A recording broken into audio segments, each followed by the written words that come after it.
All right, the thing says we're about to begin because we are about to begin an episode of Bid Nerds. Hello, my name is John Polnick. I am a bid nerd here. Bid Nerds is a channel where we talk to you about our top 5 favorite picks of the day on cars and bids and bring a trailer. We got Michael Deeb over here, as well as me, John Polnick.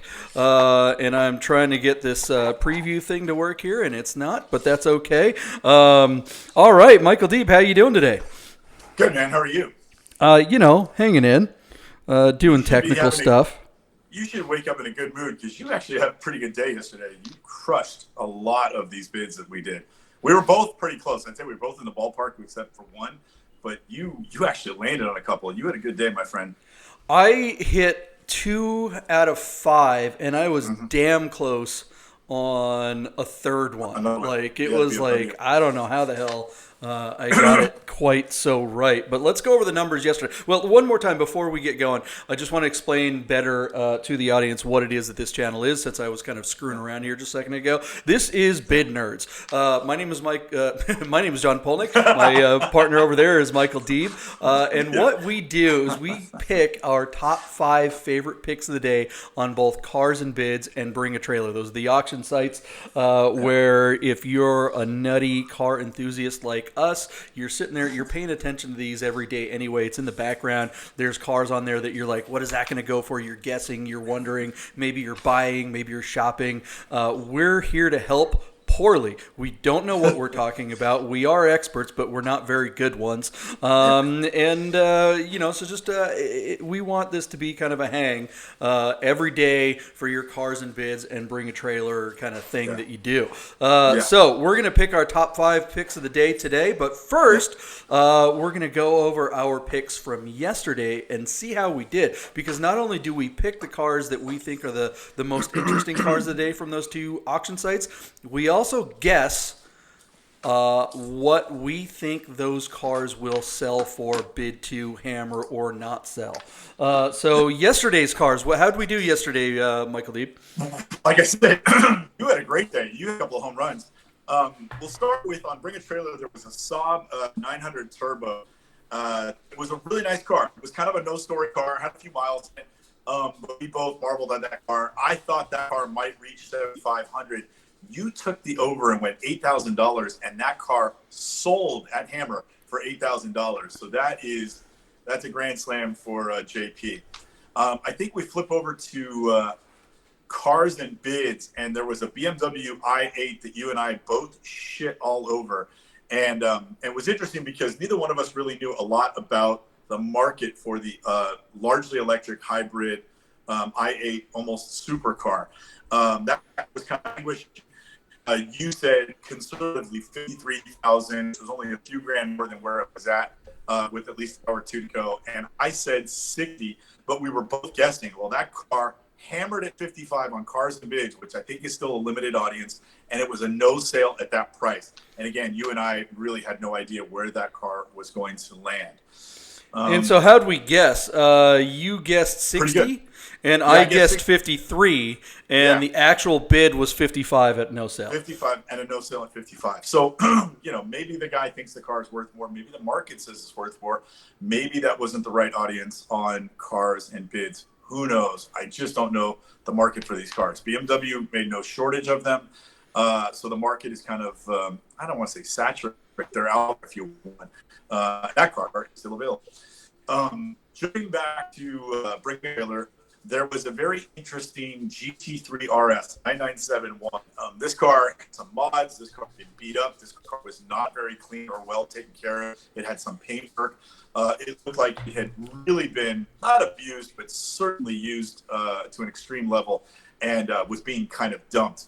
You and I were a little nervous at this car. I said 108. You said 105, 105,000, and we both thought that it would no sell at that price. The interesting thing, not only did you nail it on the price at 105,000 on the nose, but that car sold at that price. And you and I both suspected that this guy was looking for probably 120, 125,000.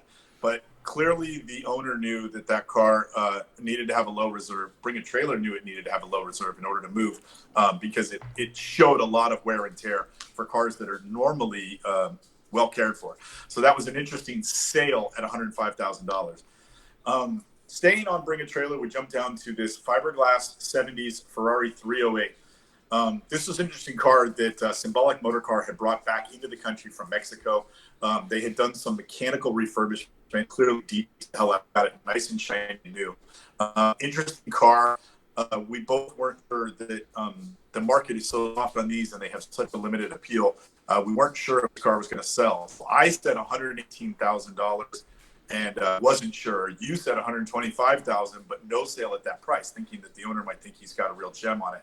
The car only made it to $108,000, which is not much more than where it was when we were talking about it in the morning, and it no sailed at that price. So I do think Symbolic is probably looking for $125,000, $130,000 for that car, but he's going to have to keep looking for the buyer at that price.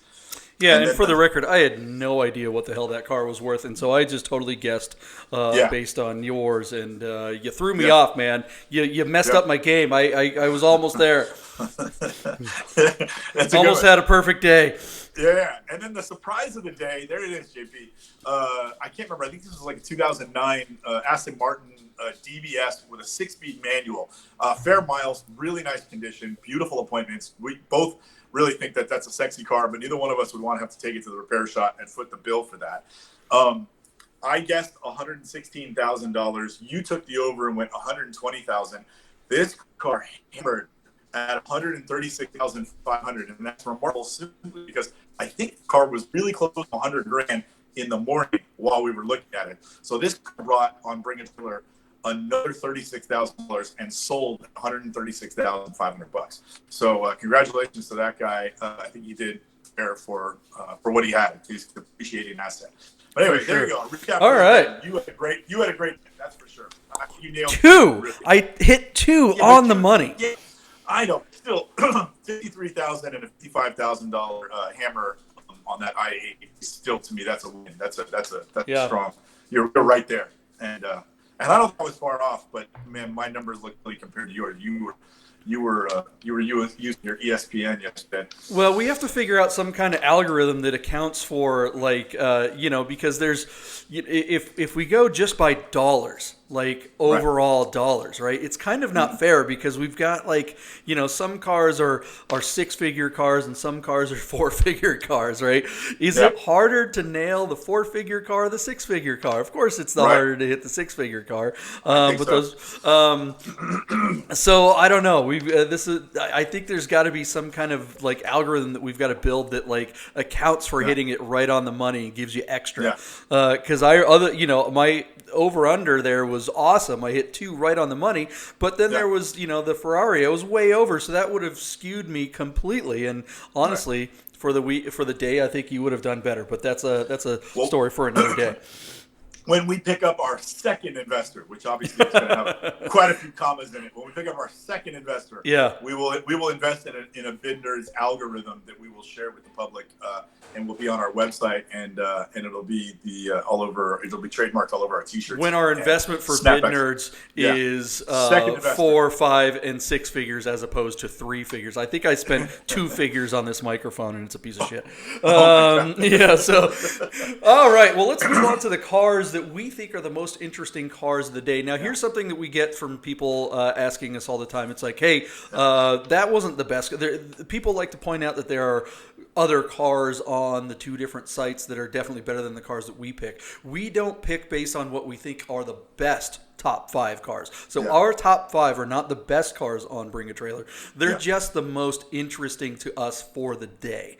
And sometimes we miss them because so many cars go through here. But there's stuff that just kind of either speaks to us or we think has some kind of story that we think is going to be interesting or relevant. So which car do you want to start with today? Think of it as us using Radwood rules. It doesn't have to be the most expensive or the most exotic. It just has to be the most interesting, or maybe strike a chord with us emotionally. That being said, let's jump right into the shallow end of the pool. Cars and Bids has a 1986 Honda CRXsi. And I got to read this to you, JP, because I had never heard this before. Or I did, and I forgot all about it because of all that LDS I did in the 60s.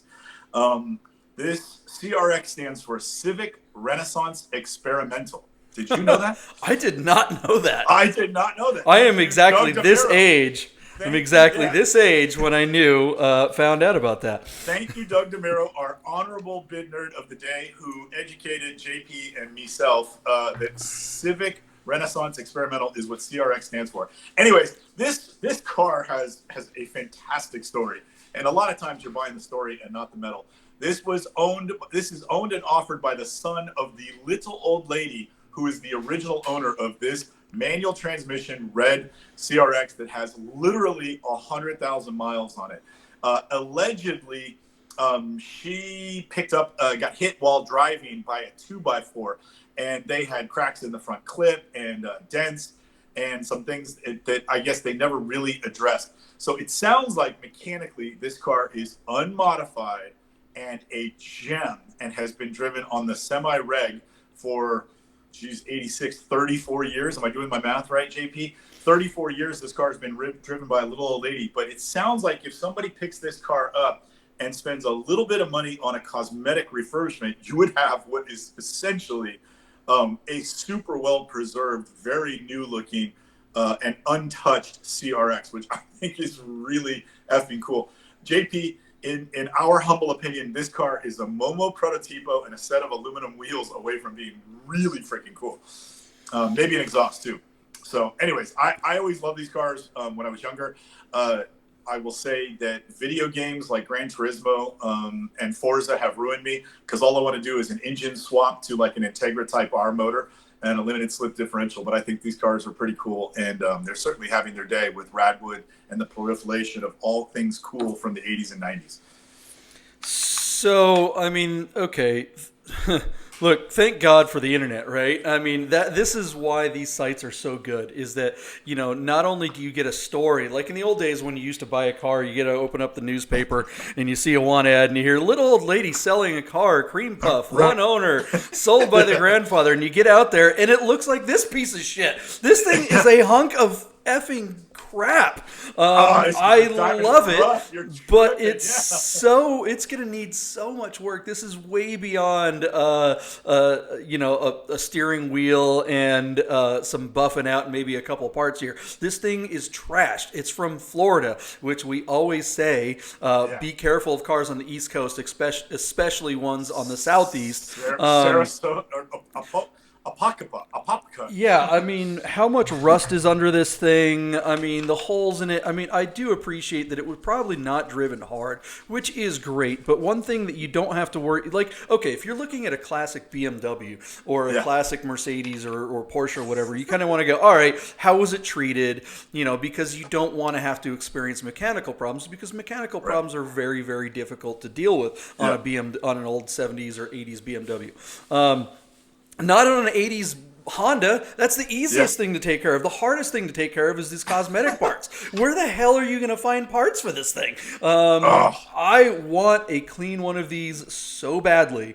And this is your car, JP. This is my car if it were not this car. The story sounds great. Little old lady, you show up. This is the car where you're like, God damn it. What the hell?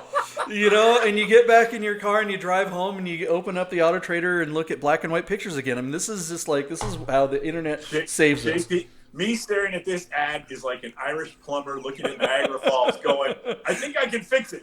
You know what I mean? Like, I think look, you never see a 100,000 mile or any 80s Honda CRX that still has the original cloth seats that are not stained, cigarette burned, or just completely worn out, or most of the time replaced by some cheap knockoff race seat. And I think when you look at the interior and you think of this car as cosmetically being good, if it's not rusted, if it doesn't smell like swamp in the car and the headliner, I think this car is worth throwing the $2,000 to $4,000 at the cosmetics to get it cleaned up. And I think you have a diamond in the rough here.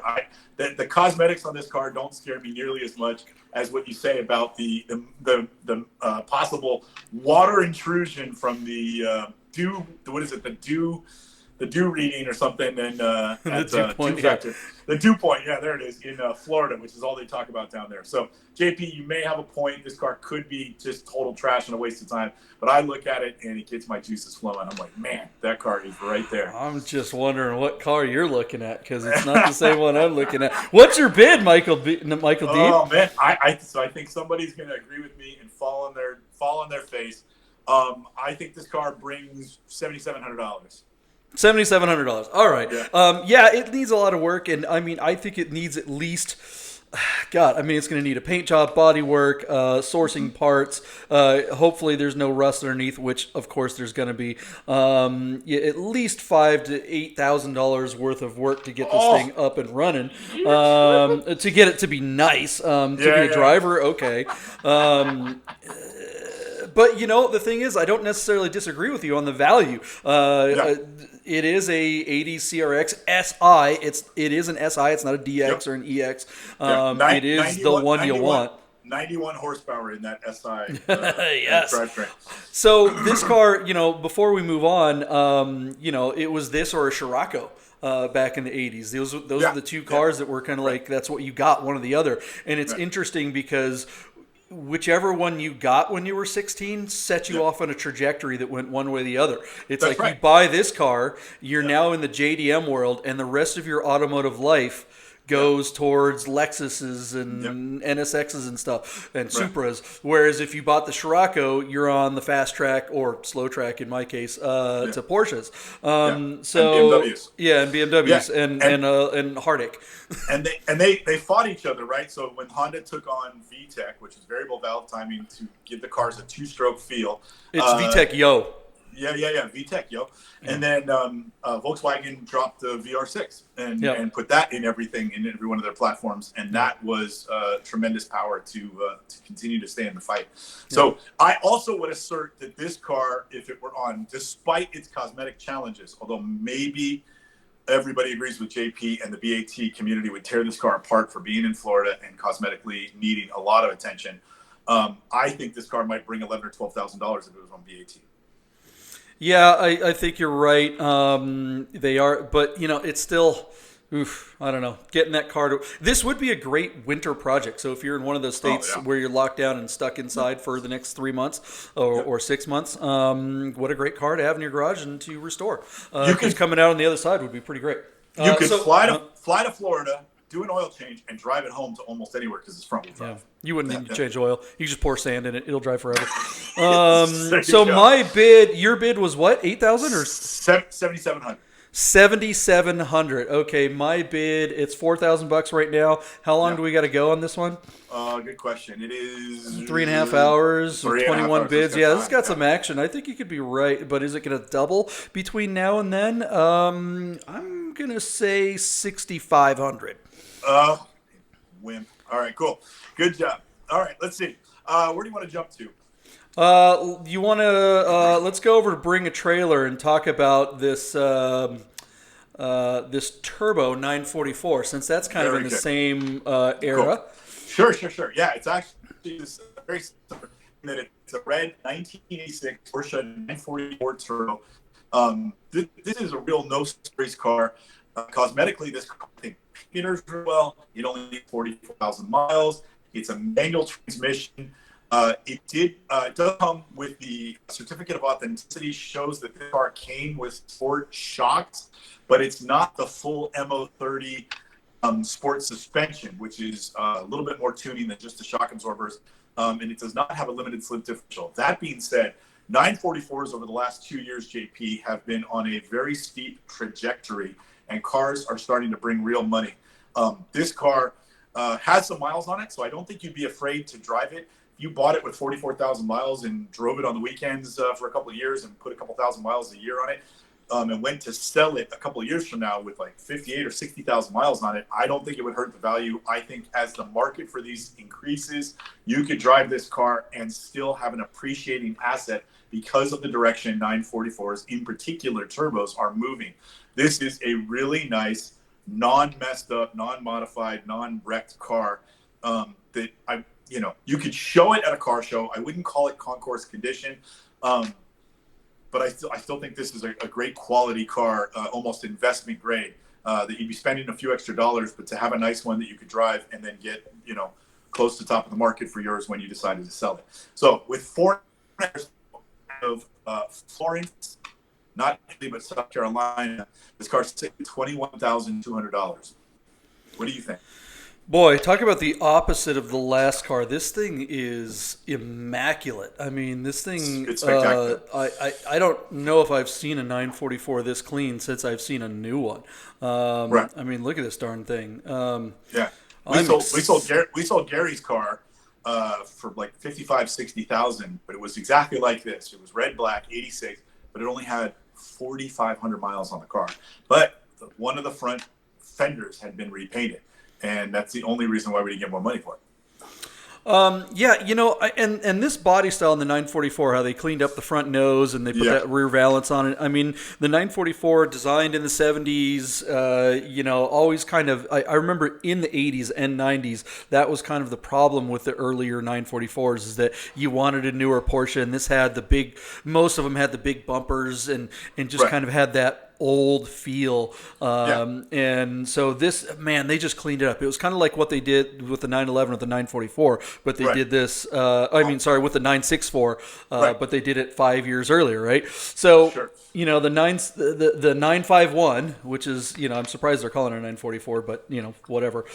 It is a 944, but the 951 turbo, and just an unbelievably great driving car. It finally had enough power. The transmission in the back, the engine in the front, but all the way up to the firewall made it a very neutrally balanced car in an odd way. Unlike a mid-engine car where all the weight is in the middle, this car had the two major weight points spread out far away from each other, sitting across both axles, right? Yeah, exactly. 50-50 weight distribution, which created a perfect polar moment, yes. Which means that the car rotated in the center of its mass, essentially.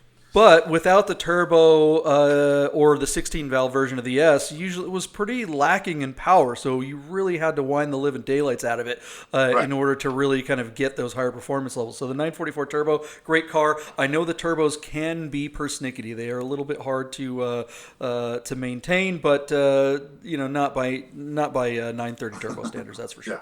All right, so it's sitting at $21,201, 4.5 hours to go on Bring a Trailer. What's your bid, Michael Deeb? So I'm going to blow you out of the water unless you agree with me, which rarely happens. I think this car is going to be close to $35,000. I'm going to bet. I'm going to bid $33,000 or more takes this car home. Yeah. I haven't seen a 944 go over. 25 seems like the huge number for any 944 in any configuration. So breaking 30 would be a huge milestone. Who knows what's going on with this market right now? I'm going to go really strong, but I'm not going to go that strong. I'm going to go 29.5. Cool. I don't think it breaks 30, but it would be kind of cool if it did. Yeah, let's just have Esther put this in as a win for me because I'm sure I'm right. You're sure you're right on this one. All right. Well, we'll know tomorrow. Yeah. Good times. What did you bid? 29 or 30? 29.5. I don't think it breaks 30. And I have my eye on an S2 944, which is my favorite configuration. That's a cool car, for sale somewhere. So, there's a number I know I can get it for. So I'm actually really interested to see what this goes for. All right. Well, let's move on to the next car. What do we got? Let's stay, I think on Bring a Trailer, you picked out a really cool 82 Porsche 911 SC Targa. This is in, let's see if I can say this, Hellblau Metallic, which is, I think, light blue metallic. It has a black interior. It does look like it has sports seats, and this is just a real no-nonsense car. Out of Sarasota, Florida. This car has 70,000 miles on the odometer. And there's been some just mild upgrades. The guy over electronic operated air conditioning system, and he plumbed for the Porsche Classic radio, which gives you like Bluetooth and GPS and all those sort of things with a touchscreen. But it has two really cool analog dials on either side of the screen. So when you glance in and look at the dash, it looks like a period correct radio, but it gives you all the modern amenities with the GPS antenna. It's really cool. Other than that, this is a no-nonsense car, and I think is a great pickup for somebody who's in love with the Targa, who's in love with the SC, the value of an SC. This just looks like it would be a great car for somebody. Although as I'm staring at the main photo, it looks to me like the door and the rear quarter are different shade of blue than the front fender. So I am guessing, just as I take a like final close look at this photo, that this car has probably had some paint work and need to examine it. But look at the main photo again, the top photo at the top of the advertisement listing. Yeah, man. I mean, I'm a big fan of Targas, as you know. Anything as the roof comes off, and of course, the 911 SE is one of the greatest platforms of the 911. Coco seats, you know, the or Coco pads. That how much is that? How much is that? $2,000. $2,000. No, the installed. What are we? What? No, you're not. You're talking about something else. I was going to ask about No. I'm asking about the air conditioning. It's the what do they call that air conditioning unit? It's the classic air or classic something classic conditioning. The air conditioning unit. It's an electric unit, so it doesn't run off of a pump. And I'm pretty sure it's $7,000 to $9,000 installed. Classic retrofit electric Classic air retrofit. That's what I was looking for. Yeah, I mean, that is a huge upgrade for anyone that has an air-cooled car in a hot climate. I mean, people use those here in Vegas, and they actually work pretty well. If it gets over 110, it's going to struggle. But if you're in California or off season or Texas or whatever, where it's regularly 80, 90 degrees, 100 degrees, and you need to cool down, that thing is fantastic. It weighs hardly anything. Which is much better than the factory unit. You can lose that 50-pound or 45-pound pump out of the back. So really nice upgrade. I know I'm going off on stupid AC, but that's a big deal. No, but that price that you're talking about, that $7,000 to $9,000, that's what it would cost to take your air-cooled or G-body 911 to an independent repair facility and have them completely overhaul. New fans, rebuild or replace your condenser, and then your thing underneath the condenser itself, you would have to put a bigger condenser, and then new lines, and then a new unit. All that would rival that investment of $7,000 to $9,000, right? Just to get it to blow cool air in a hot climate, and they can get saturated, as you know. You've taught me. Yeah, and so many people with air-cooled cars want to drive them all year long in places that are warm. And that's just really hard to do. But something like this, I mean, that's a great thing about technology, right? One of the reasons why I chose this car, though, was because we kind of screwed up earlier in the week on a similar car. There was a 1980 911 SC Coupe that was basically the same color. And that car went for, what was it, $39,000? And 43 or 44, and a little bit under, I think. And it didn't have the classic air thing. Sorry, guys, I'm trying to get a picture for you here. Here is the picture of it. That was a nice car out of San Francisco. Had blue interior. Probably, I don't think this car was in as nice a condition as this SC Targa. Yeah. But still a nice car, no stories, and brought $39,000.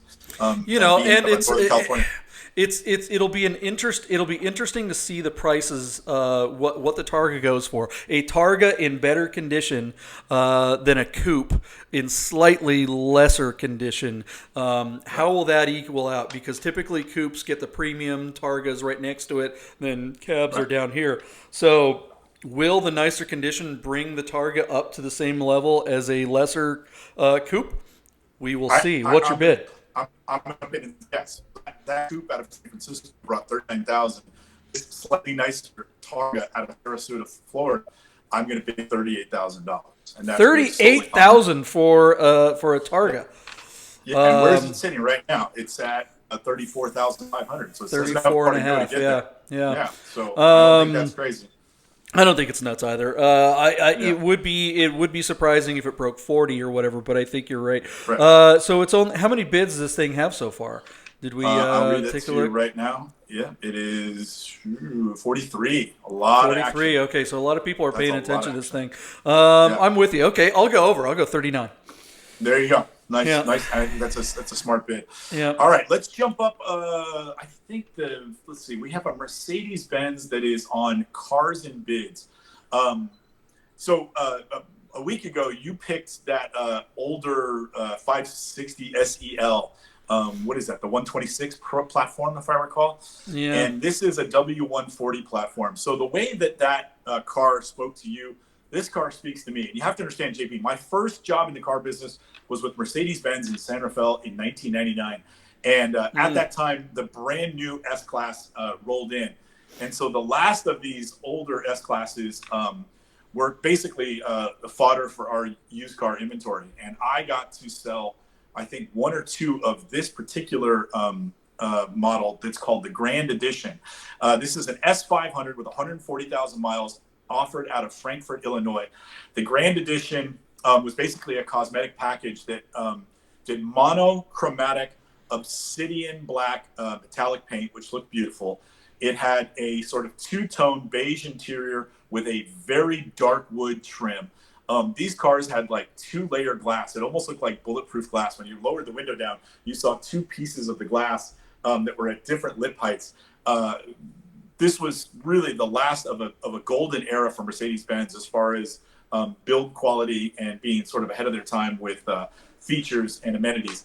And to top it off, these cars came from the factory in the U.S. with 18-inch AMG monoblock wheels, which were all the rage. You saw these cars on the AMG hot rods that were always adorning U.S. magazines as cars that you just couldn't get out of Europe, like the Hammer and a few other things.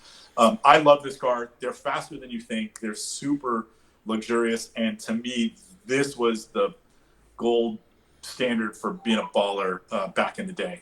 So anyways, this car is sitting at $8,200. It's only had 10 bids on it. There's not too many stories with this one. What do you think? What do you like about these cars? Yeah, I mean, I certainly like that era. I'm totally with you that they just don't make them like they used to. That couldn't be more true. And that minimalist design, the super simple straight lines. I sure wish the interior were black on this one. That would just make it the total diplomat car. Totally. It feels a little grandma since it's all beige inside, unfortunately. Yeah. But that's probably why it's in good condition. It's probably whoever bought this car was not the, hey, look at me, I'm a baller. They were someone who was wealthy and said, hey, I'm going to go buy the most expensive car for grandma or mom or whatever. It does have tinted windows, so I imagine at some point a drug dealer did own and operate this car. Well, where's this car from? Illinois. Illinois. Okay, yeah, that makes sense. Yeah, one of our favorite things to do in Seattle. There used to be a Denny's on Highway 99, and after the bars closed, we'd go get a moons over my hammy and do what we called hoe watching, where one of these would roll around, drop off all the hookers and the cheap guys. Yeah, it was like if you were a pimp in the early aughts in any city anywhere, you had an old version of this car with about 400,000 miles on it. So that's a testament to the cars and their reliability and utility, kind of like a Toyota pickup truck to an ISIS member. It's always going to work for the purpose that you need it for. So there it is. Pimps everywhere. How many pimps are on Cars and Bids? That's the big question. What do you think some future pimp is going to bid on this car? What's your bid, Michael Deeb? So at 8,000 with, I just turned it off. Where did it go? At 8,000 with a 2.5 hours to go.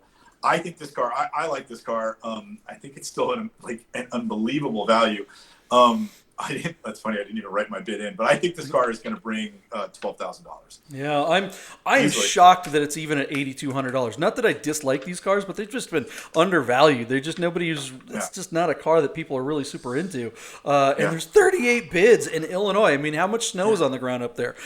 You're locked down. I mean, does somebody want to buy this car to live in it? I mean, I guess everyone's getting evicted or something. It's only 10 bids. It's 38 comments. So there's 38 comments. I'm reading the wrong column. Yeah, what do I know? Okay, I'm a bid nerd, bid dork, bid idiot. We should add it's a no reserve auction, so this car is going to sell one way or the other. Yeah. This edition is really nice. Believe it or not, JP, this car had over 300 horsepower and 350 pound-foot of torque. I'm not saying it's quick, but it's a lot faster than you think. Does this And the thing have an wheels, air ride? The ABC air ride? Is that before? It no, must be before that. no, well, they might have offered an air ride suspension, or that might have come on a V12 version. But like, think about this: in 1999, this car had soft closed doors. I mean, it was just really way ahead of its time. It's rain But sensing isn't that the wipers. problem with this? I mean, that's the thing. The S Class has always been scared because the S Class is always the first car that has whatever the features that are coming in the next 10 years. And it always has the early braking version of it, literally braking, like the versions that break, because they haven't figured it out yet. My wife had an SL500, the next version, and it was the first year or whatever. So when it had that thing where you close the trunk lid, the rear trunk lid, and it was the soft close for that. And of course it broke. I mean, why do you need a motor in there that makes it's like it's not hard to let gravity go clunk, the trunk's closed. You don't need a feature for that. So how many old versions of that does this car have?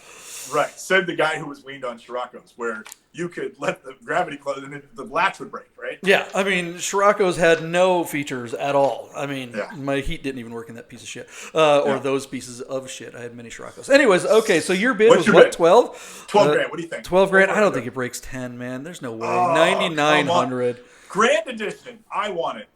I want this as bad as you wanted that SEL, for sure. It's got 140,000 miles, and it's in Illinois. That's true. Yeah. I mean, how are you going to get this home? You're going to spend $2,000 to get it shipped to wherever you're at? I mean, that's the issue with it. At least it's in America. And, we always tell people, make sure figure out how to get it somewhere. If you have a car in the Northeast right now and you're selling it on one of these auction sites,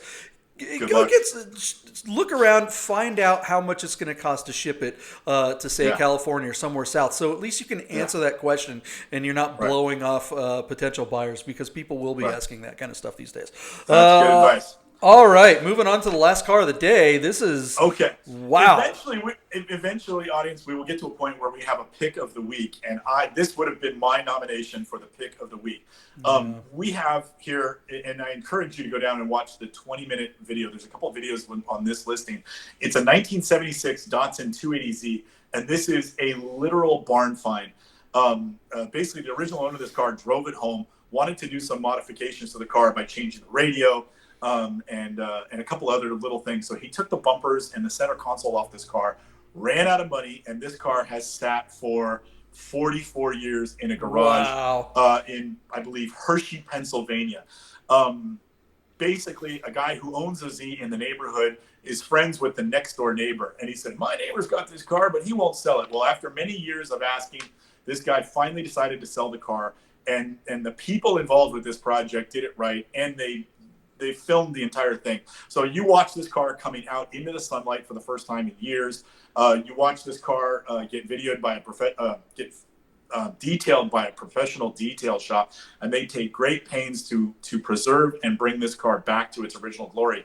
And then a team of regional Z enthusiasts show up on the day they're detailing the car, and they snap all the pieces back into place, and it's all on the video.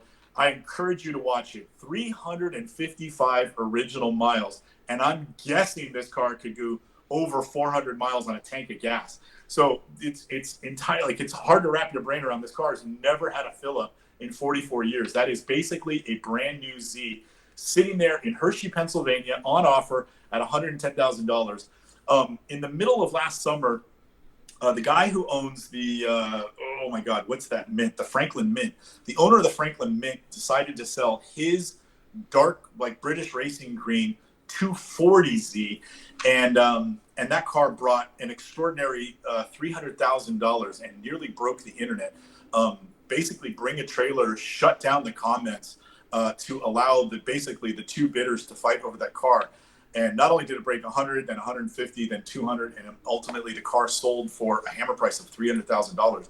But that was the talk of the summer last year.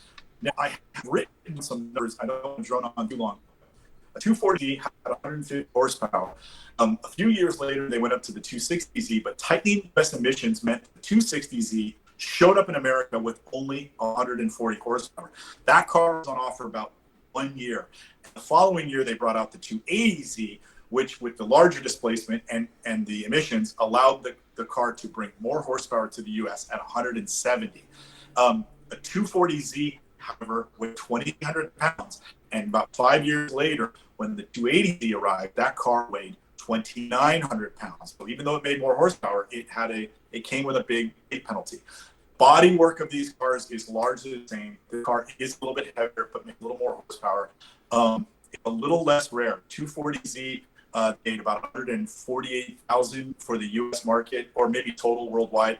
And the 280Z, they made 238,000. So it's not as rare, but I just don't know where anyone on the planet outside of a museum you would find a car in this condition. So here's your chance, people, to go crazy. I think that the close of this auction will be worth watching because I expect there will be some fireworks. It's sitting at $110,000 with 2.5 hours to go. And in about 2.5 hours, it'll be worth chiming in to see if this car breaks $200,000. Are those little rivets on the seat? Those are factory, huh? Yeah, isn't that cool? That's so great. This car Five-speed is manual. Yeah, 5-speed manual. It's a straight six. It's a really neat car. It's a single overhead cam. It's a bummer they didn't drop a twin cam in this and get crazy horsepower out of it. But it still got up in its own way. And this car was for a guy who wanted to race regionally in sort of a grassroots effort in the U.S. This was your car. If a 911 was too expensive, even a used one or a former racing one, this is a car you could buy and with very little modifications go out and be competitive and have fun doing it. I also think this was a very approachable car for a lot of people, where a 911, you kind of had to know what you were doing. This car, I think anybody could get in it and drive it pretty fast. And they're much loved around the world. The Z brand still exists today. And this car is going to be, I think, a landmark sale for the brand. I love this car, always have. It always bugged me though. This here, you could see a picture of the gear shift knob, and a factory detail, which is kind of cool.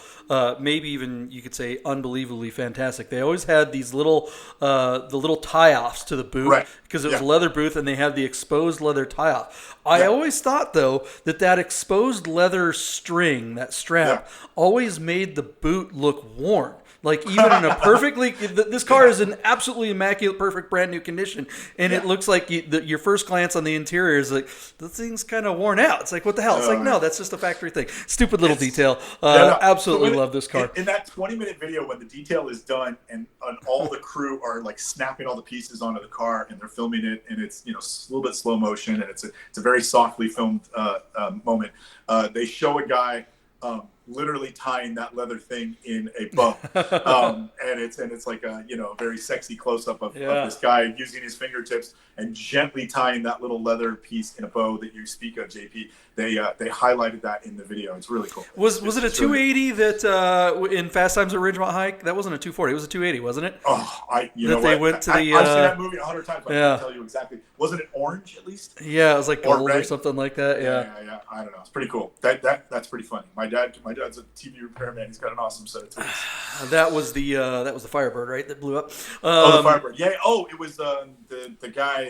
Monroe. The 30-year-old guy that takes the 15 or 14-year-old girl to the high school dugout to bang her in the at night in the that's but hey, it was a Main Street movie, whatever. All right, so wow, what's your bid on this? I am not on this car. I'm gonna say it brings 160,000. That might even be conservative. I have to expect this car to bring 200,000. The fact that it's not a 240, the fact that they made almost 100,000 more 80s than 40s, I think might be the only thing holding it back. So it wouldn't surprise me if this car stalled out at 135 or 140, but I fully expect it to go over 150, 160, and I wouldn't really be surprised if it went over 200, largely because of that Franklin Mint car that did 3. But I'm just going to say safely, my feeling is about 160,000 is a good bet for this car, and we'll see. The Franklin Mint car was a 240 though, right? It was, yeah, yeah. Yeah, so yeah, I agree with you that the 280 the fact that it's a 280 really hurts this for the big money. Yeah. In it would be my guess, but at the same time, there are fewer and fewer things like this, and I mean 355 miles with this kind of attention to the not restoration, but because this wasn't a restoration, this was just a all they did was bring it back and get it running. I mean, clean every little yeah. paper tag on every part inside the engine has not rinsed off, worn off, flown off, heated and degraded. I would actually venture not too far out to say this might be a nicer car than the Franklin Mint car. And the Franklin Mint car was like absolute perfection. This car is very close to that.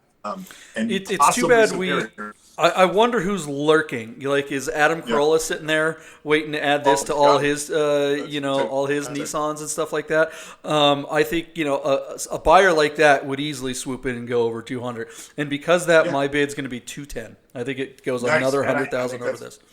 Fantastic, absolutely. I could easily bring another 100. So basically, I'm taking the under on this one, and we'll see where it goes. If it doesn't make your number, JP, it's only because it's an 80, not a 40. If this was a 40, I think 210 to 300 would be another great guess. I think if it doesn't make the number, it's because the right people don't know it's out there. Well, and I gotta think this is does okay. So 2.5 hours. I don't know. What are you doing in 2.5 hours? Yeah, we're gonna watch. Maybe we should. Should we? Let's come back to the channel in 2 hours, and we'll hang out for the last 20 minutes of this thing, which could conceivably go another half hour after that. So come and watch this auction live with the Bid Nerds. My name is John Polnick. That's Michael Deeb over there. Yep. This is another episode of Bid Nerds. We do this every day at around 9 o'clock-ish in the morning, Pacific time, and we'll give you our top 5 picks of the day, the cars that we think are the most interesting on Cars and Bids, and Bring a Trailer. We're going to do this live on Facebook and YouTube, and maybe we'll do some fun Instagram stuff too. But hang out with us. See if there's a car that you want us to talk about that's on an upcoming bid on one of these auction sites. Let us know, and we'll talk about those cars. There it is. Anything else to say, Michael Deeb? No, that's it. See you in a couple hours. All right, guys. See you in a couple hours. Subscribe, like, share. See you in